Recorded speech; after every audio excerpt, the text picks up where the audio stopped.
জয় শ্রীকৃষ্ণ। এই গোলাপ গাছটি অন্তত 40-45 খানা গোলাপ দিয়েই চলেছে। মধ্যে মধ্যে আবার একটি সুন্দর রূপে নিজের স্বরূপকে বিকশিত করেছে। কি অপূর্ব! এর সান্নিধ্য থেকে সরে যেতে ইচ্ছাই হয় না। এমনই মধুর, এমনই মধুরিমা, অতুলনীয়।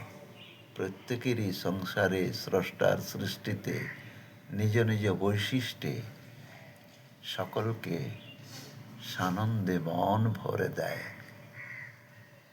এই জন্য বলা হয় কুসুম শিশু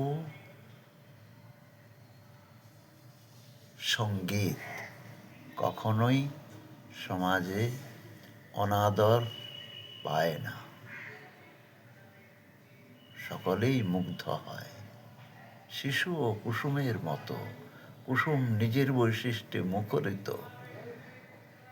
আনন্দিত, অন্যকেও হৃদয়ে আনন্দ ভরে দেয়। ঠিক আছে বন্ধুরা, দর্শন করলে এখন রাখি।